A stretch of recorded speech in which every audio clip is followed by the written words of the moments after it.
Maaga kaming nagising ngayon ng asawa ko para magsimba. Ngayon kasi yung birthday niya kaya naman magsisimba kami. Malamig nga yung panahon ngayon kaya naman hindi na kami naligo. Pero kagabi nga ay naligo naman din kami. Lagi nga kasing sobrang lamig kapag umaga kaya naman gabi na kami naligo. At samahan mo pa nga na magbabiyahe gamit ang tricycle kaya naman siguradong lalamigin ka. Kaya naman ayan, nagsuot na nga ng jacket yung asawa ko at sinuot ko na nga rin yung sweater ko. At tignan nyo naman, paikot-ikot pa nga siya, tinitignan sa salamin yung outfit niya. Medyo naiinip na nga siya dyan dahil ang tagal-tagal ko nga daw sa salamin at hindi nga siya makasingit. Siyempre, alam nyo naman tayong mga babae, matagal talaga tayo sa salamin. At ayan nga, natapos na nga kami sa pag-aayos kaya naman lumabas na kami ng kwarto para makaalis na din.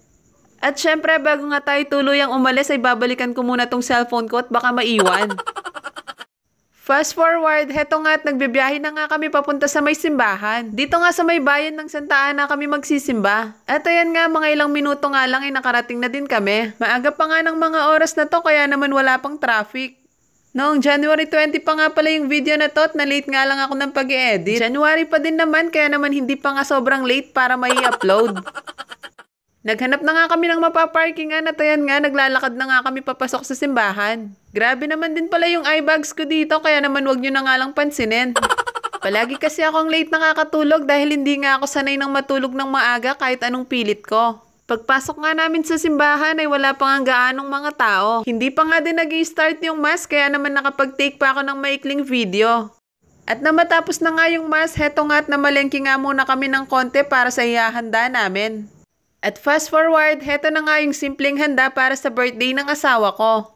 Simpleng celebration nga lang at pamilya nga lang namin yung kasama namin. Minsan talaga mas okay yung mga ganitong simpleng celebration lang at mas nakakapag-bonding nga kayong magpapamilya. At ayan nga yung cake na ginawa ko para sa asawa ko. Wala na nga ako maisip pa na ibang design kaya naman nilagyan ko na nga lang ng mga chocolates. At ayan nga, syempre hindi pwedeng mawala yung buro dahil kapampangan tayo. At heto nga, nag-moment nga lang muna kami ng asawa ko dito habang hinihintay namin yung mga pamilya namin na dumating. Medyo napagod din kasi kami sa pagpe-prepare kaya naman pagkatapos mag-picture ay nag-relax muna kami dito. Gabi na nga ng mga oras na to dahil dinner nga yung usapan. Tinatawagan ko na nga sila dyan kung nasaan na nga sila dahil nagugutom na nga din kami. Fast forward, heto nga, tapos na nga kaming kumain dito. Hindi ko na nga na-videohan pa yung pagkain nila dahil kinarga ko nga tong pamangkin ko, tinaliw-aliw ko nga habang kumakain yung mama niya. Hindi kasi makakain ng maayos yung ate ko kaya naman inaliw-aliw ko muna si baby. Kaya naman ayan, ang ending wala tayong video habang kumakain sila. Ganitong simpleng celebration nga lang ay masaya na nga daw yung asawa ko basta magkakasama kaming magpapamilya. O siya, see you sa next vlog. Thank you for watching. Follow for more.